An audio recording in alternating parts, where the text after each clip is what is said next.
Orthodox സഭാ ആസ്ഥാനത്ത് ഉപവാസ പ്രാർത്ഥനാ പ്രതിഷേധവുമായി ഒരു കൂട്ടം വിശ്വാസികൾ നാളെ സുന്നഹദോസ് നടക്കാനിരിക്കെയാണ് അസാധാരണ പ്രതിഷേധം അരങ്ങേറിയത്. ദേവലോകം ചാപ്പലിൽ മുൻ വൈദിക ശ്രേഷ്ഠരുടെ ഖബറിന് മുൻപിലാണ് 20ഓളം വിശ്വാസികൾ ഉപവാസ പ്രാർത്ഥന നടത്തിയത്. ഓർത്തഡോക്സ് സഭയിലെ പ്രശ്നങ്ങൾ പരിഹരിക്കണമെന്നാവശ്യപ്പെട്ട് കാതോലിക്ക ബാവയ്ക്ക് നിവേദനം നൽകുമെന്നും വിശ്വാസികൾ പറയുന്നു. ടോബി ജോൺസൺ കോട്ടയത്ത് വിവരങ്ങൾ വെച്ചത്. ടോബി, എന്താണ് ആ വിശ്വാസികളുടെ പ്രശ്നം?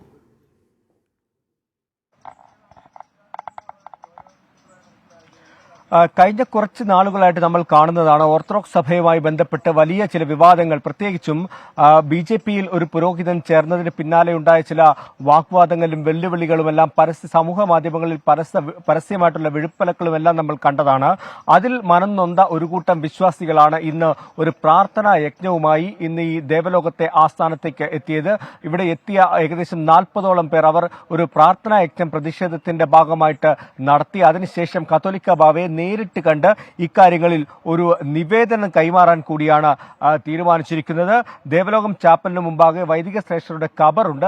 അവിടെ ഇരുന്ന് പ്രാർത്ഥന യജ്ഞം നടത്തി. അതിനുശേഷമാണ് ഇപ്പോൾ ബാവയെ നേരിട്ട് കണ്ട് ഈ നിവേദനം നൽകാനുള്ള ഒരു തീരുമാനത്തിലേക്കും കടന്നിരിക്കുന്നത്. സഭയിലെ അച്ചടക്കരാഹിത്യവും കലഹവും അവസാനിപ്പിക്കണമെന്നാണ് ഈ പ്രാർത്ഥനാ യജ്ഞത്തിൽ അവർ പ്രധാനമായിട്ടും പറഞ്ഞിരിക്കുന്നത്. അതുപോലെ തന്നെ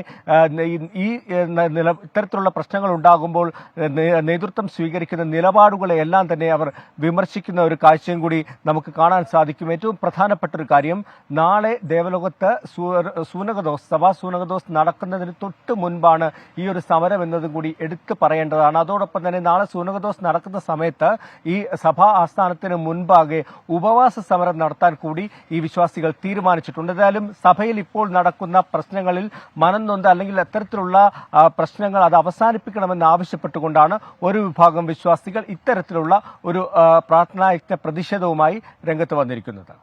ടോബിയാണ് ആ വാർത്തയുടെ വിവരങ്ങൾ നൽകിയത്.